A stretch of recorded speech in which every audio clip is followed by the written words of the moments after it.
উত্তর দিনাজপুরে 2027 সালের আদমশুমারির স্বগণনা কর্মসূচির আনুষ্ঠানিক সূচনা উপলক্ষে রায়গঞ্জের কর্ণজোড়া অডিটোরিয়ামে জেলা প্রশাসনের উদ্যোগে একটি প্রশাসনিক বৈঠক অনুষ্ঠিত হয়।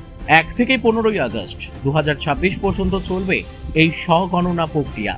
বৈঠকে জেলা, ব্লক ও পুরসভার বিভিন্ন আধিকারিক উপস্থিত ছিলেন। কর্মসূচি সফল করতে জনসচেতনতা বৃদ্ধি, প্রযুক্তিগত সহায়তা এবং বিভিন্ন দপ্তরের মধ্যে সমন্বয় নিয়ে আলোচনা হয়। প্রশাসনের পক্ষ থেকে জানানো হয়, সাধারণ মানুষ বাড়িতে বসেই অনলাইনে পরিবারের তথ্য নথিভুক্ত করতে পারবেন।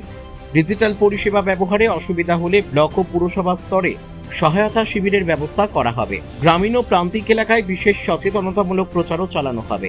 অতিরিক্ত জেলা শাসক, জেলা পরিষদ আজমল হোসেন জানান, 2027 সালের আদমশুমারিকে আরও স্বচ্ছ, নির্ভুল ও প্রযুক্তি নির্ভর করতেই এই উদ্যোগ নেওয়া হয়েছে। তিনি বলেন, সাধারণ মানুষ যাতে সহজে স্বগণনায় অংশ নিতে পারেন, সেই লক্ষ্যে জেলা প্রশাসন সর্বাত্মক সহযোগিতা করবে। স্যার বলছি, আজকে কি কর্মসূচি ছিল আপনাদের? আজকে গোটা পশ্চিমবঙ্গের প্রত্যেকটা ব্লকে, প্রত্যেকটা জেলায়, প্রত্যেকটা মিউনিসিপ্যালিটিতে আমাদের সেন্সাস শুরু হবে। এবার জানেন, সেন্সাস ডিজিটালি হবে, 100% ডিজিটাল সেন্সাস। তার ফার্স্ট ফেজ হচ্ছে সেলফ এনুমারেশন বা স্বনিবন্ধন।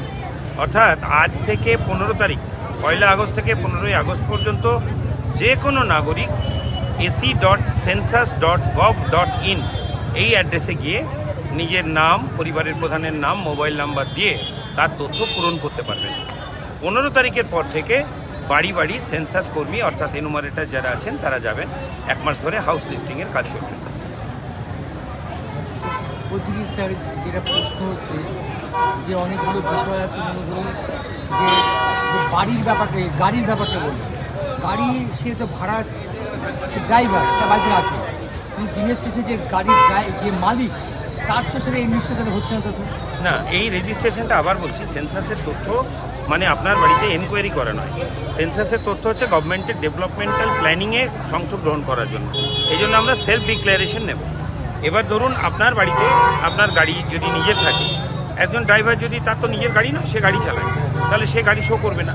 এবার দুটো হতে পারে, যে মালিকের বাড়িতে গাড়ি দেখে এনুমারেটর তাকে গাড়ি রেজিস্টার করতে পারে। এটা পুরোপুরি ডিপেন্ড করবে সেলফ ডিক্লারেশনের ওপরে। অর্থাৎ একজন নাগরিক তিনি নিজে যে ঘোষণা দেবেন সেটাই আমরা তথ্য হিসেবে তুলে নেব এবং এই তথ্য সম্পূর্ণরূপে গোপন থাকবে। এবং কিছু আলোচনা হচ্ছিল যে যদি আমার ক্রিমিনাল কেস থাকে, এর সঙ্গে কোনো সম্পর্ক নেই, এর সঙ্গে কোনো সম্পর্ক নেই। যে কোনো নাগরিক এই তথ্য লিপিবদ্ধ করাতে পারবে। রায়গঞ্জ থেকে রামকৃষ্ণ দাসের রিপোর্ট, কুলিক নিউজ।